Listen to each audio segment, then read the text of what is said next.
dem Boubacar Camara ngi dem. avec tous les problèmes yaa ñuy wax Charles moo ko wax sànq.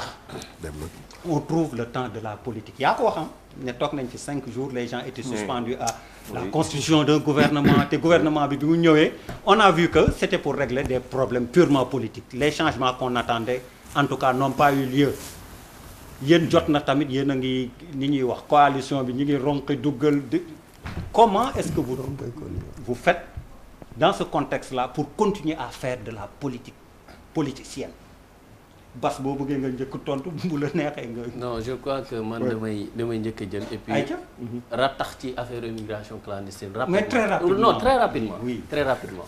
gis nga buuba li mu wax dafa am solo nous ne sommes pas en tant qu'acteurs politiques parce que itam l'histoire nous jugera nous avons une responsabilité dans ce pays keroog on a descendu fii ci teeru Wokam gi ànd ak président Sonko mu dem di waxtaan ak mool yeeg par rapport immigration la position a été claire ñun mënuñu encourager loolu parce que du man maa jël suma frère fayal ko 300000 wala Sonko jël benn frère am fayal ko 300000 ne leen dem leen loolu dul def yow mënoo nangu njaboot keneen di ko def donc à la kulial ça ne peut pas être la solution que ce soit la mer ak le désert ça ne peut pas être la solution et nous n'encourageons te la laay wax encourager wuñu benn jeune ne la jëlal désert bi wala jëlal géej gi mais dañ leen am ci lu ñu leen invité mooy dëkk ya ñuy dem di fekki di fa yaakaar tekki dëkk yooyu ba mu jotee pour ñu xeex pour samp liy doxal seen réew dañ fa toog xeex ko ñun foofu la ñu invité jeunesse bi prenons nos responsabilités dans ce pays pour que fii système politique bu fi nekk di nga dox li nga xam ne askan wi da ciy gis boppam parce que du lenn dem gi du daara lu dul li Malal wax rupture de confiance bu am ndaw mu wóolootul état ce Serigne Cheikh dafay wax lu am solo ci rupture de confiance fu mu am rek crise d'autorité am te ci loolu lañ débouché c'est la crise d'autorité mooy da ngay gis loi nekk fi alkaati nekk fi mais teewul nit ñi dañu dem parce que désobéissance civile.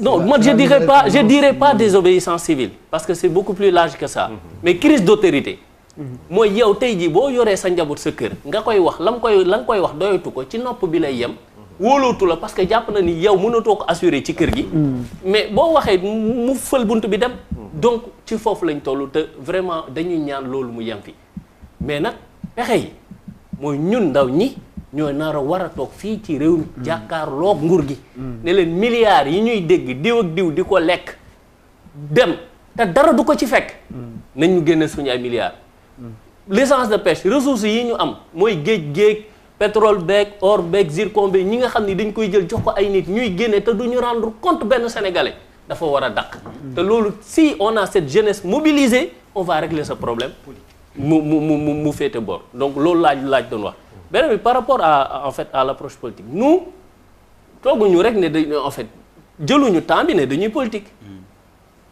comme ni nga ko waxee dafa am koo xamante ni moom moo jàpp ni te loolu prérogative am la ni dafa soxla changer gouvernement te foofu sax vraiment dafa am waroo parce que li ñu doon annoncé un changement en profondeur xam et tout ça donc on a vu qu'il a maintenu 90% de son gouvernement c'est son droit loolu duñ ci sax commenter mais def na ko ci moment boo xamante ni ci la coow immigration bi judd donc pendant des jours ñu nekk ci coow loolu le débouché ci gouvernement bi yooyu ça ne nous intéresse pas ñun la ñu waxoon ba ñu génnee ci élection 2019 la ñu wax ba tey Macky Sall jàpp na ni dafa gagné 58% Sénégalais yi ñoo ko fal sur la base d'un programme wóoluwaat ko jox ko na Macky gouverner ñun jàpp nañ ni dañuy opposé ñu ngi ci opposition donnée boobu du changer fekk élection 2024 ci loolu lañ nekk na nekk ci gouvernance ñun ñu nekk ci opposition du temps wu manœuvre politicienne également parce que li ñu def itam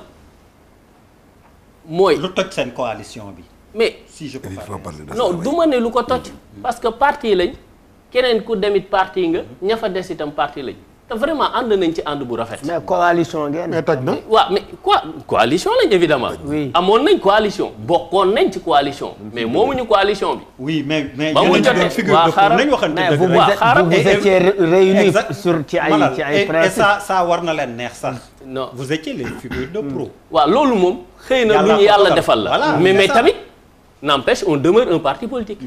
quel que soit notre poids dans la coalition. ak poids bu ñu am ci coalition bi. nous demeurons un parti politique et que suñu coalition et que suñuy texte may nañu ñu génn ci coalition bi. moment bu ñu neexee xuloowuñu xeexuñu amuñu problème ak kenn te vraiment ànd bi ñu àndoon àndu nawle la ña fa nekk waxuñu ñun ñoo leen gën ñoom waxuñu ñoom ñoo ñu gën déedéet dañu jàpp ni toll nañ foo xamante ni war nañ mën a jël suñu décision stratégique. ñu jël ko appliquer ko mais du ngeen mës a dégg que ni. dañoo am problème suñu biir ak i consort te loolu nag wax vraiment yaakaar naa mënuñu ñu ko bañal suñu prérogative la moment bi mu intervenir nag mais ñun nag duñu dévoiler suñu stratégie politique dans la place publique. mais man am naa question bu ma lay laaj. bu fekkee ni da nga nekk ci benn coalition. ay nit jógee ci coalition bi dem. c'est parce que gisatuñ ci seen bopp. waaw. léegi nit yooyu par rapport ak fi ñu jëm. bu fekkee ni dañuy dem ci beneen camp bi. ultérieurement par exemple. loolu ça pose un problème de fond c'est-à-dire que ñooñu mënatu leen ne ànd nañu ànd bu rafet parce que ñooñu finalement loolu voilà. mais Bouba. nous suñu logique dafa simple. et si vous vous rappelez bien le président Sonko l'a mentionné une première fois bi muy def émission ak seen confrère Pape Alé. dafa ne. politique choix la ay yoon la kii dafa ne yoon bii la jël kii jël yoon bi kii jël yoon bële ku jàpp ni. yow gisatoo sa bopp ci opposition wala da nga war a ànd ak Macky Sall liggéey mais ñun ñooy dicter nit ñi fi ñu war a dem ku nekk am nga libre choix moo xam da nga jaar raccourci wala da nga dem directement loolu ce choix la et on l'accepte fii parti bu mu neex duñ fi mës a juger benn parti ne la war nga dem fekk waroo dem fii ñun su xam lu ñu ñoram suñu parti moom la ñuy gérer ku dem nag ci Macky Sall on considère que yaa ngi majorité. yéen ak Bougane da ngeen coalition waat. loolu de dégguma ko. Sonko ma kii tasewaat nañ de. loolu de yaa ma ko yéegal. man de ci xibaar. waaw wala maa juum. may dégg raay waaw loolu de. mu ngi ci net bi de. waaw bëri na lu nekk ci net bi te chaque jour ñu gis ko ci. mais loolu daal yéeguma ko mais daal ci gàttal mooy. c'est la recomposition non c'est pour justifier aussi le titre reconfiguration et.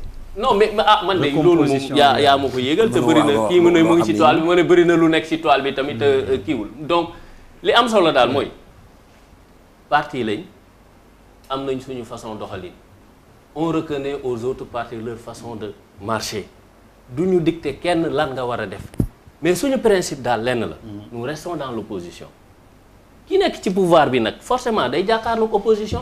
et nous comptons le faire dans les règles de l'art. très rapide mais gis naa ko ci seen benn communiqué te yaa ngi ko waxaat léegi.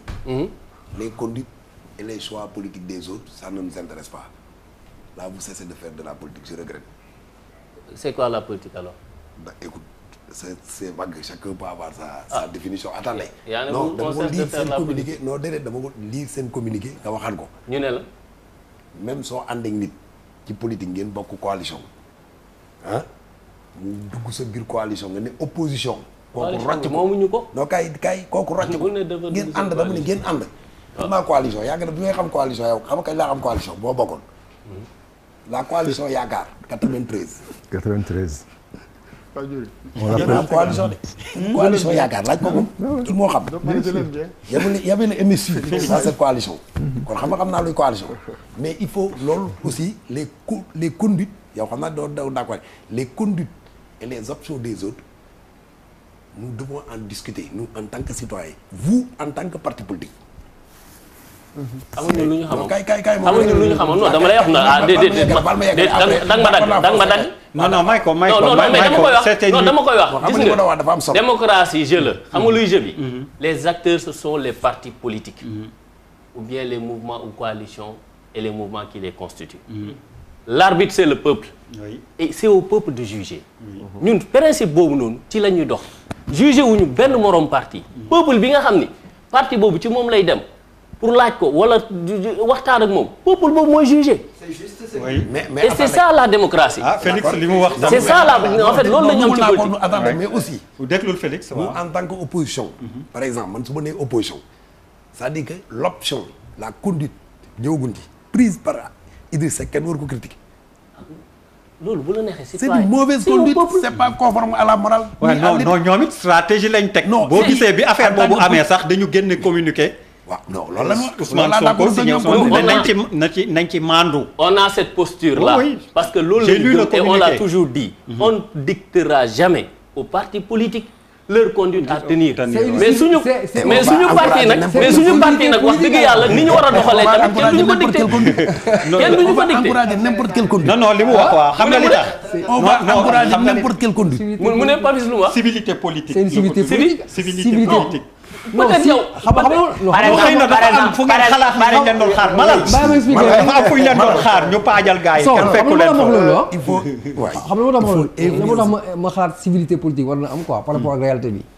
mooy quand Idrissa a rejoint la mouvance présidentielle der mu koy fàttali seen leader mooy nañu si maandu. oui. ça c'est une civilité parce que ils ont eu un parcours bu ndaw c'est vrai mais à un moment T dans ce pays Sonko ak Idrissa étaient ensemble. oui. donc xëy na pour obéir à une civilité politique moo tax mu préférer garder le silence. man peut-être yaa ko tuddee civilité politique. xam nga loolu ni ma koy tuddee ci baatu wolof. wax sa yëf wax li la ñor. allez donc suñu yëf mooy Pastef li ñu ñor mooy nan la ñu mën a def pour dooleel suñu Pastef 2024 jàkkaarloog Sénégalais yi wóolu ñu jox ñu dérouler suñu programme. waaw léegi loolu moom civilité politique terme. sëñ Bass dégg nga de 2024 ñi ngi seen tànk moom dafa am lu mu wax loo xam ni fa laay ñëwee ci yow et après permettre ñëpp ñu laaj leen lu ñu bëgg ah. nee na 58% la Macky am effectivement où était le besoin vraiment de débaucher dans l'opposition am na majorité na gouverner ñoom opposition bu bàyyi la ñu opposé on ne comprend pas c'est quoi le dessein. ok oui Ablaye man dama jàpp ne yéen politiciens ay comédiens ngeen leen jàppee quoi. yaa ko wax de. maanaam ñu nekk ñoom libre. ñoom mais entièrement responsable. ñu nekk sur benn scène. qu'on appelle la scène politique d'ailleurs. Exactement. C'est pourquoi on parle du jeu politique. ah yéen ngeen taxaw fee di leen xool comme ni ma Pape Djibi di xoolee. ba pare naan waaye xoolal gars yi waaye di leen reetaan. sauf que man jàppee ma la comédien. non mais c'est juste pour rire. mais c'est juste pour rire. mais c'est pour dire quoi c'est pour dire quoi fondamentalement. oui àddina bi politique moo ko tëral. nga nangu ko ak nga bañ ko. nga doon politicien nga bañ a doon politicien. nga nekk politicien au pouvoir ak nga nekk opposition wala nga nekk société civile. man dem naa ba ne société civile xam nga lu mu doon.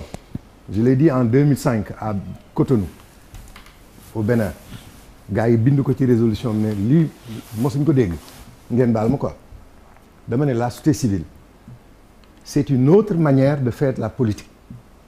Une manière non partisane. Et je dis que la société est un espace tampon entre pouvoir et opposition que chacun essaie de gagner à soi.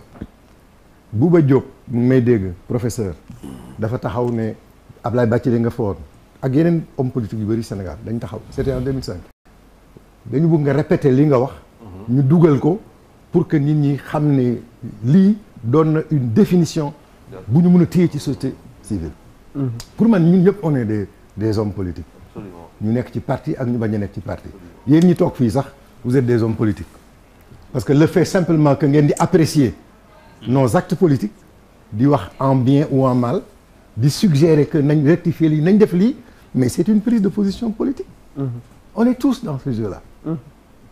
Et puis voilà mu soog a leer beneen biir bi moi je fais partie de ceux qui disent il faut mettre la politique au poste de commandement. C'est-à-dire? Ça c'est du maoïsme. C'est-à-dire? Ça veut dire concrètement munoo nekk sur le terrain politique ba pare di am ay yeneen considération l'attitude de mon voisin de gauche mais c'est hautement politique même s'ils disent que waxuñu ci diw. Oui. C'est une attitude politique. Oui. Que tu peux apprécier en bien ou en mal. ka cay wax ba xar parce que d'accord na ci wala d'accord ci c'est une autre attitude politique. Mais qu'est-ce que vous voulez? Quelqu'un qui gagne avec une majorité de 58%, il dit non, majorité bi doyuma. Et il n'a pas inventé ça.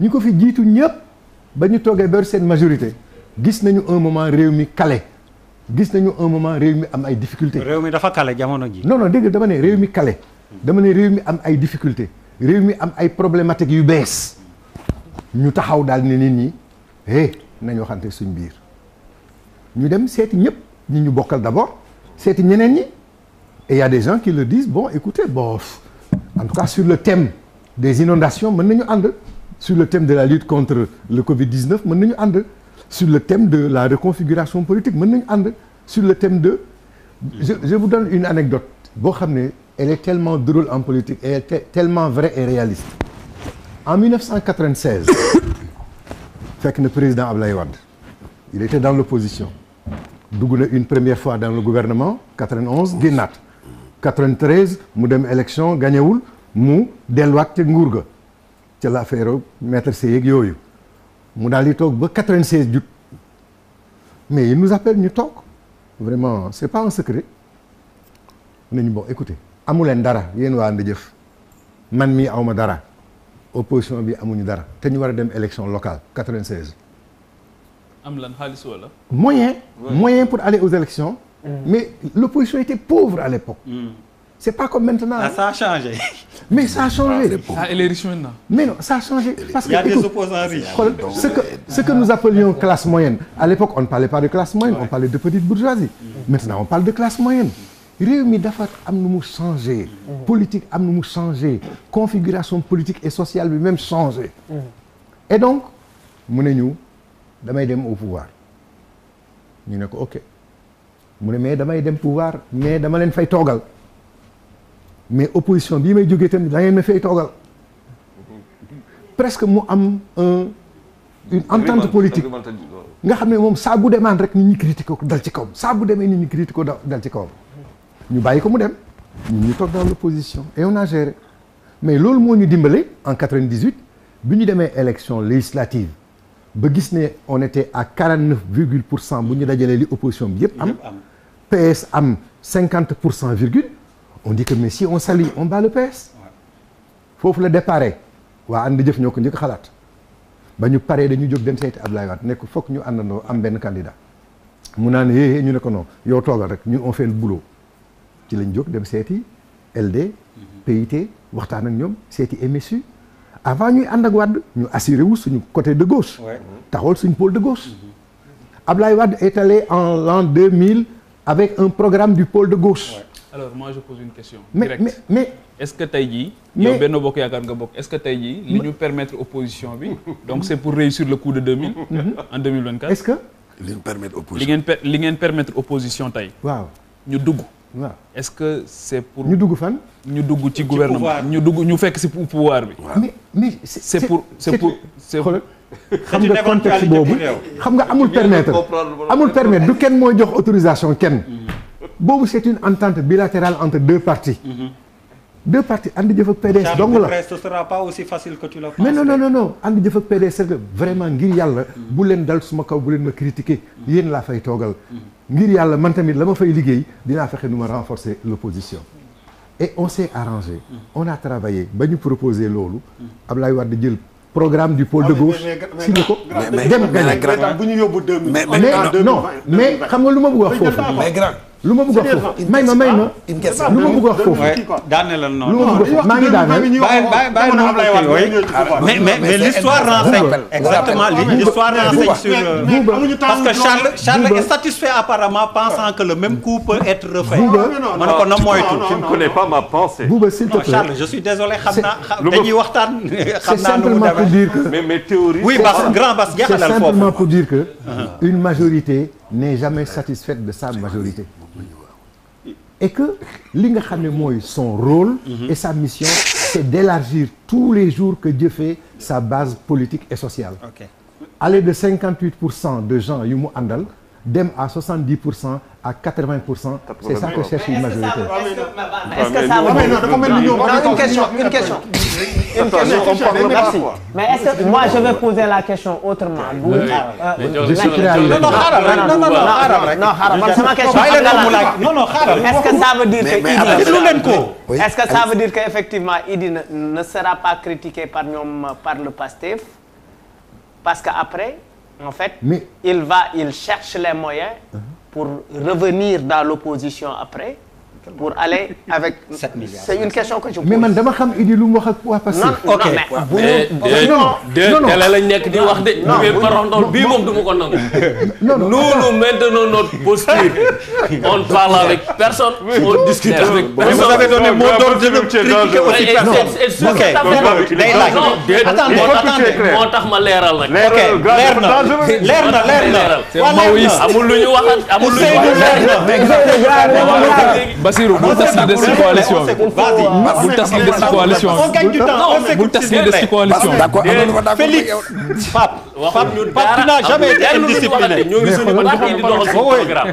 Pape Djibril tu n'as jamais été indiscipliné. Ousseynou ngi lay yóbbaale. mais c'est lui qui m'a posé une question. après tu réponds. je gère ça. je gère ça. vas-y. sinon 30 minutes lay dugg nga ci ligne bi. mais il m'a posé une question. vas-y pendant que tu es. ok donc je réponds à la question. non Bass je reviens sur la question. je te promets contribue rapidement ou pose ta question. voilà rapidement. rapidement. xam nga problème bi bu ñu demee ba ci biir. aujourd'hui boo jëlee mouvance présidentielle bi nga jël opposition bi comme la Pastef duñ fi faral di ñëw te ñëw nañ fi tey te dañ leen di encourager ngeen di ñëw ndax ñu leen di mën a poser ay questions. dëgg la waaw léegi non attends ma expliquer la. non léegi bàyyi la lool sama loxo dinaa ko gérer xam naa nu ma ko coaché ba ñu ñëw dinaa ko coaché vraiment dafa am dara lu am parce que li nga xam ne moom laa gis mu xew ci opposition bi mooy que il y a un problème fondamental de confiance c'est-à-dire que kan ngay waxal kan mooy waaj a dem ak kan moo waajul dem ba nga xam ne est-ce que aujourd'hui opposition bi ku ne dem sa yoon mënu fi nekk parce que xam nga dans un parti politique bu mel ni par exemple Pastef c'est l'opposition pour man radicale fii c'est-à-dire que seen yoon c'est tellement carré que pour ngeen mun ci dugal nit am na ay compromis yoo xam ne boo leen ko defee même ñi ànd ak yéen dinañ ci tiit am na ay nit yoo xam ne même boo leen ci àndee c'est-à-dire que pour man xam nga fondamentalement li ngeen di prôner dafay am problème sérieusement parce que aujourd'hui ñi nga xam ne ay frustrés lañu par exemple tous les anciens par exemple du parti démocratique sénégalais ñi nga xam ne peut-être ñoo nekk fu mu ne ci opposition bi radical ñu complètement dañu nekk nii rek di kii donc en réalité le problème qui se pose aujourd'hui mooy que kan nga mën a àndal koo mën a wóolu ba pare koo xam ne du entacher un peu sa yoon et loolu c'est un problème boo ci génnee Thierno Alassane Sall nga génne si Abdoul Mbaye nga génne si Pastef non waaw defal ndànk rek dama ne ci discours non def déglu ma gis nga xam nga grand maa ngi naan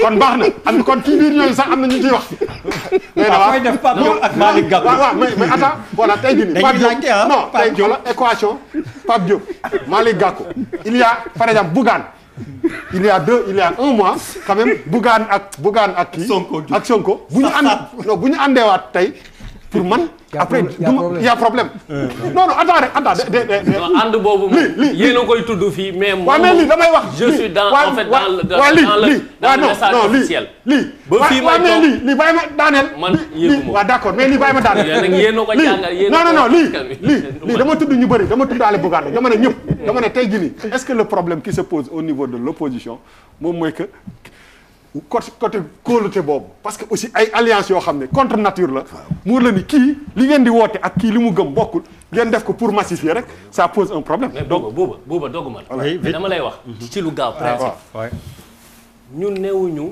dañuy nekk di raatale que fu ñu lu ñu for rek jël xamuñu lu ñu wax benn compromis la ñu am te mooy Sénégal moom la ñuy teg ci table ñaareel bi suñu ligne de conduite suñu ligne de parti képp ku gis sa bopp ci li ñuy dox te nangoo tënk ci li Pastef di doxal tijjil nañ la buntu mais nag amul benn compromission bu ñuy def di ci génn Sénégal mooy suñ compromis mais nag newuñu itam di lux ba tëkk ut fu ñuy jafandu parce que daanuwuñu dañoo taxaw ñu ngi taxaw di dox malheureusement daanuwuñu de dañoo taxaw di dox di dem une minute on me demande l'antenne je dois rendre l'antenne Ousseynou lay interpeller sur deux choses très rapidement bu njëkk bi dafa wax ne que sunu kii la sunu yëf la ñun ñoo koy xool Pastef par exemple bi ñu ko laajee lan moo tax ngeen génn coalition jot na et association privée la ñu les partis politiques mais dañoo am une délégation de mission publique bu am doole boo xamante ni dañ leen ko dénk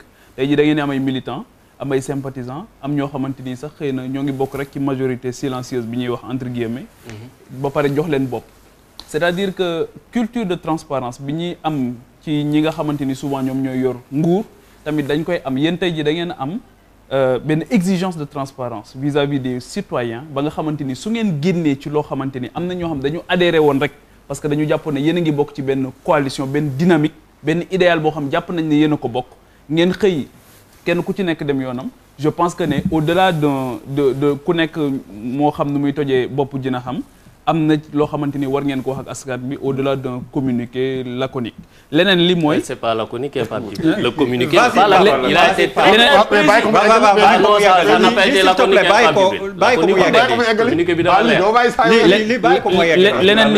leneen li mooy. dafa wax ne la ligne aujourd'hui c'est que 2024. et kii wax na 2 minutes. ñu wax 2024 ñu ne lii ñu dem wax ak sénégalais ñu jox ñu dérouler seen programme horizon bi warul nekk 2024 rek. et tu ne parleras pas. parce que 2024 il y a plusieurs choses avant 2024. Il y a aujourd'hui la bataille sur le fichier comme ni ñu ko doon le processus. mais il y a aussi les élections locales. mais ça c'est la vocation li ma la wax nii. mooy maanaam 2024 gi ma la wax mooy comboxtal gi. mais diggante bi y a des étapes intermédiaires. wax na ko bu yàgg Bass en 1 minute. je suis désolé vraiment je dois rendre l'antenne. En 1 minute comme j'ai dit. non yaa Charles vous êtes pris de ak Félix. En 1 minute. non je suis désolé vous êtes pris de parole. vas-y grand tu réponds à Malal. non même pas. déglu leen Bass pour terminer. la question de Malal. je ne suis pas dans la confidence. ci li Idrissa Seck di wax ak di ko dox. ci li Pastef di dox di ko wax. pour mun a répondre. ndax Idi ak Sonko ñu ngi wax wala ñu ngi jàpp dara xaw ma ci dara. donc ok mais je veux dire nous sommes en politique. pour terminer oui. et nous voulons renforcer enlargir consolider notre majorité. et nous ferons tout pour l'élargir la consolider. et c'est de la politique. et ensuite. am na loo xam ne yéen da ngeen koy xaw a réeré. très rapidement s'il te plaît. gis nga ce que vous appelez transhumance. oui transhumance ce que vous appelez transhumance. waaw mais transhumance c'est pour du bétail. waaw pour jur gi la. waaw moom la ñu xamoon de. déglul c'est pour les ruminants. waaw léegi ci parlons de mobilité politique. parlons de mobilité politique. mobilité politique. comme de la mobilité professionnelle. non nee na mobilité professionnelle. mobilité professionnelle bi ngeen xam. ba nga xam ne yéen. yow xam naa li tax ngay tàcc. vraiment dama lay tàcc parce que yow. gra ay nga. kon nag looloo tax mu ne nen da ngeen leen xoolee comme comédien mais ñun. door nañu. allez faut vraiment terminer. loolu ngeen war a mun a may à chaque politicien. au-delà des questions d'éthique. au-delà des questions d'éthique. waaw xam nga nit ku nekk. la ko tax a jóg. moo ko xam. waaw. la mu diggaale ak askan wi. waaw moo ko xam. waaw. et le peuple est le seul juge. waaw mais mënoo leen wax lii tey ñu ànd seeg yéen gëm leen si suba ngeen xëy wax ñu la loolu yi duñ ko d'accord grand. non xam nga non est-ce que grand dañ ko def à suivre je te promets. est-ce que dañ leen mos a wax ne du ñu élargir benn bokk. non est-ce qu'on l'a jamais dit waxuma particulièrement pour les hommes politiques en général. non ma ne est-ce qu'on a jamais dit. dañuy élargir ça c'est inacceptable grand. man li ma la mën a wax xoolal. Ablaye Der. oui bi nga ma xamee ba léegi. oui ma parole n'a pas changé. oui loolu dëgg la. je suis resté le même avec les mêmes convictions de militant de gauche et militant maoïste. te je n'ai de complexe par rapport à personne qu'il soit au pouvoir ou qu'il soit à l'opposition. ok et je dis président Macky Sall ci boppam. mi nga xam ne maa ngi koy soutenir. si je ne peux pas lui amener moi. ma conscience, ma pensée critique, mon esprit critique, ma culture critique, c'est que serviruma ko. amul njëriñ oui. parce que loolu laa gëm. oui une minute allez une minute. Charles may na ma temps. waaw loolu lañ daan. non Charles n'a pas de temps bu mu lay may. léegi mais damay wax. oui dafa wax ci transhumance mobilité politique. waaw Macky Sall moo fi taxaw ne transhumance yu fu bàyyi ma la. kon ñi jot a dem. ak ñi nar a dem itam nañ xam lam lañ considéré. xaw ma donc transhumance moom loolu la ci Macky Sall wax. pour revenir ci li Pape Djibril wax exigence de transparence bi ñu am envers le peuple. moo tax lépp lu ñuy def. lu ñu jël ci décision woote conférence de presse toog ci kanamu Sénégal yépp ne lii moo tax ñu def ko lii moo tax ñu bëgg ko def. Ousseynou donc exigence boobu. Pastef moom la ci lay dox te moom la fas yéene làmbool. Ousseynou ba keroog muy daj. Ousseynou bëgg askan. Ousseynou tu reviens quand tu veux. gis-gis.